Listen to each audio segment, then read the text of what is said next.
Você pode ver ali no livro de Reis, em todas as situações, Deus ele revelava antecipadamente. Mas nesse caso específico, Deus não revelou, porque Deus tinha outro propósito. Então, irmãos, ela ao chegar ali, aquela mulher se lançou aos pés de Eliseu e falou para ele: eu por acaso eu te pedi algum filho? Eu não falei para você que você ia orar, que eu não acreditava que esse menino ia nascer? Hoje o menino nasceu e agora o menino ele veio a morrer. E Eliseu, irmãos, ele chama o seu servo Geazi e diz: olha, Geazi, pega o meu bordão, vai em frente e coloca o meu bordão sobre aquele defunto. Irmãos, ela diz: não, eu não sairei daqui se você não for comigo. Porque, irmãos, tem hora, irmãos, que a pessoa tem que ser ousada, né? Tem que ser entrega, tem que ser corajoso. Então, irmãos, o profeta Eliseu se dirige ali para a cidade de Sunem. Mas Geazi foi à frente. Ele colocou o bordão conforme o mandato do profeta Eliseu. Mas, irmãos, o menino não deu sinal nenhum de vida. Então Eliseu sobe ali naquele quarto que ele costumava dormir.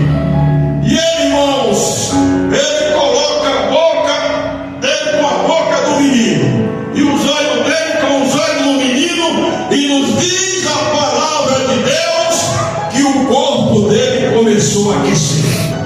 E quando o corpo dele começou a aquecer, irmãos, Eliseu desceu e rodeou ali a casa várias vezes e subiu para aquele aposento.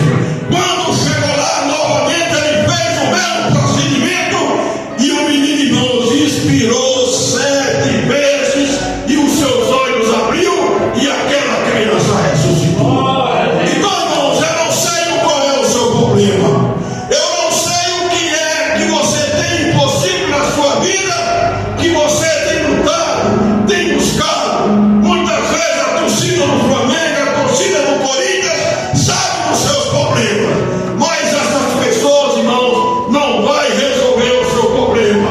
Tem coisa, irmãos, que a gente tem que ir direto a Deus, porque é Ele que resolve. A última palavra é dele e todo o poder pertence a Ele. Irmãos, o povo de Israel, uma certa feita, lá em 2º livro de Reis, no capítulo 6, Ben-Hadad, o rei da Síria, ele cercou Jerusalém. E ele, irmãos, ele engendrou, ele arquitetou uma forma de guerra diferente das outras guerras. Ele diz: vamos matar esse povo com cansaço, vamos matar esse povo de fome. Quando eles não tiverem mais alimento, eles vão se render. E foi isso que Ben-Hadad, rei da Síria, fez. Irmãos, e a situação ali, ela se agravou de uma forma que ali foi vendido uma cabeça de jumento com 80 peças de prata. E foi vendido ali 4 estercos de pombo por 5 ciclos de prata. Aleluia. Irmãos, o que fazer diante de uma situação adversa dessa? E o rei, irmãos, ele ia passando. Quando a mulher bradou a ele e disse: olha, rei, acorde-me, meu senhor. Ele disse: se o senhor Deus não me acorde, imagina, eu não tenho condição nenhuma para te acudir. Mas o que é que está acontecendo? Ela disse: ontem eu fiz um pacto com essa mulher e a gente matar o meu filho e cozer o filho para nós comermos. E hoje era o dia dela matar o filho dela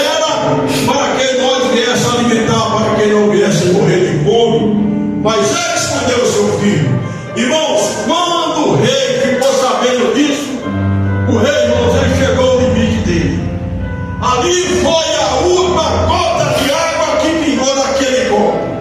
Irmãos, e o rei disse: assim me faça o Senhor Deus, no outro tanto, se a cabeça do profeta Eliseu ficar sobre ele nesse dia.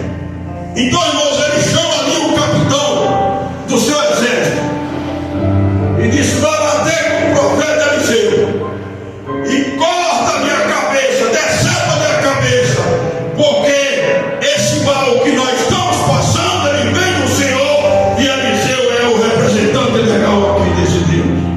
Então, irmãos, aquele profeta se dirige ali para cortar a cabeça do profeta Eliseu. Mas quando antes dele chegar ali, o ruído dos pés de Deus já havia falado para eles: olha, vem aí o filho do homicida para cortar a sua cabeça.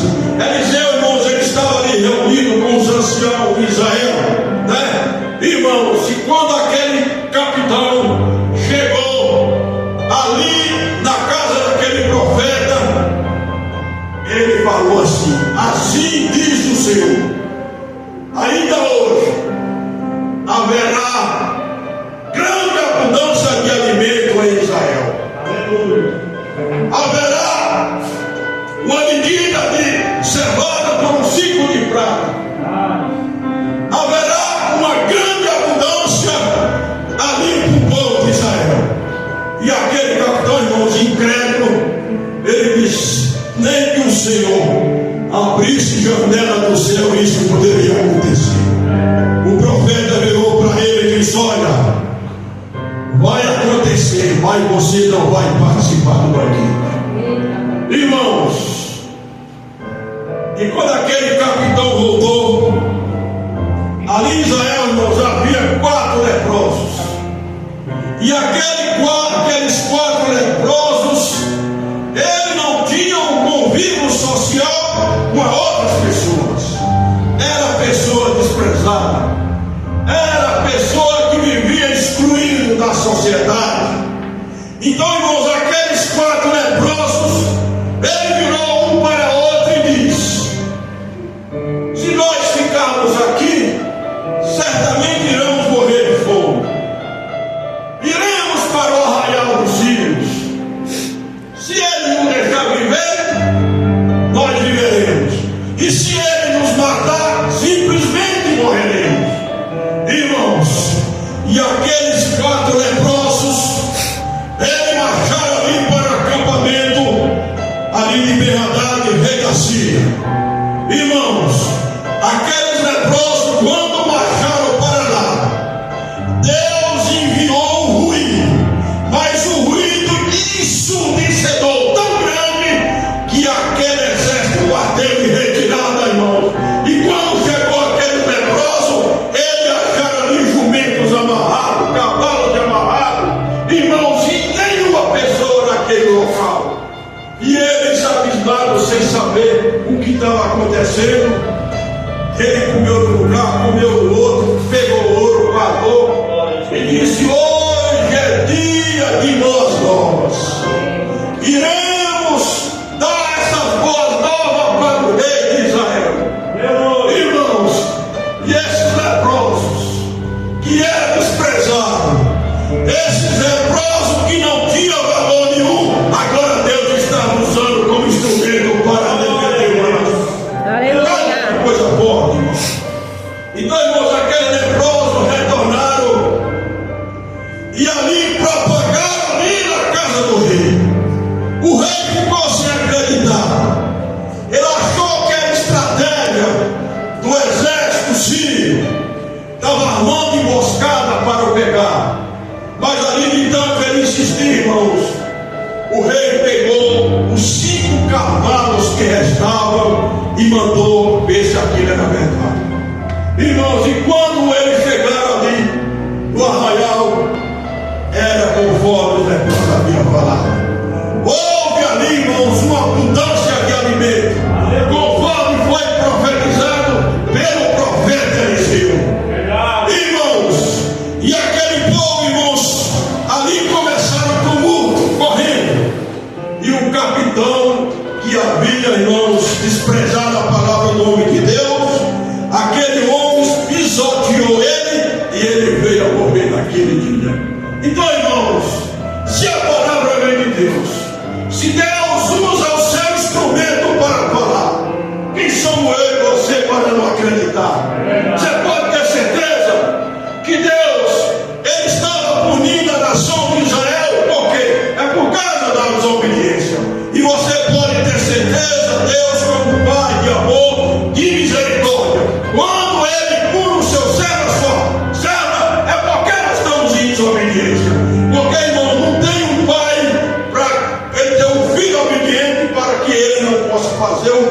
que Ele pode fazer. Deus é a mesma forma, irmãos. Sejamos obedientes a Ele, sejamos obedientes à Sua palavra. Aleluia. Porque, irmãos, o nosso Deus, Ele é imutável, Ele não muda. Então, irmãos, o nosso Deus, Ele fez isso com a mulher sunamita. A mulher sunamita não tinha condições humanas nenhuma de ter filho. Sara da mesma forma. Deus, irmão, sempre usa a estéril para ele fazer milagre. E Deus, Ele sempre usa a tua situação para trazer a ressurreição e trazer o milagre. Glória a Jesus, aleluia. Então, irmãos, é isso. O nosso Deus, irmãos, é o Deus do impossível. Nada é impossível a Ele. Lucas 1,37 diz que Ele é o Deus do impossível. É o Deus, irmãos, que abriu o mar vermelho. É o Deus que abriu o rio Jordão. É o Deus, irmãos, que pega todas as águas do oceano e coloca na coxa da tua mão. O irmão é um Deus assombroso. Você já imaginou, irmãos, o peso dessa terra? O peso desses planetas que tem no universo? Há planeta no universo maior do que a Terra. E Ele sustenta isso, irmãos, como se fosse o pó da terra, da palma da sua mão. Entendeu? Uma coisa na sua mão, Ele sustenta. E os montes Everest, os montes mais altos da terra, Ele ali mede ali em balança de precisão. Esse aqui pesa tantas toneladas e tal, e por aí vai. Então, Ele conta até o fim da nossa cabeça, né, irmão? Ele sabe quanto fio tem a minha cabeça, sabe quanto fio tem a cabeça dos irmãos. Então, irmãos, é isso. O nosso Deus, irmãos, é só confiar, crer nele, que a vitória virá no nome de Jesus. Aleluia, glória a Deus. Agora a graça avança, né? Irmãos, nós estamos aqui agora, né? Em Brasília, nós mora em Brasília. E o apóstolo Claudaí, ele nos deu essa incumbência, né? E aqui vim ajudar o nosso pastor, né? Walter, né? E os irmãos. E nós estamos aqui, irmãos, para somar. Aqui, irmão, não existe ninguém melhor do que ninguém. Todos nós somos iguais, né? A questão é só de carga, hierarquia.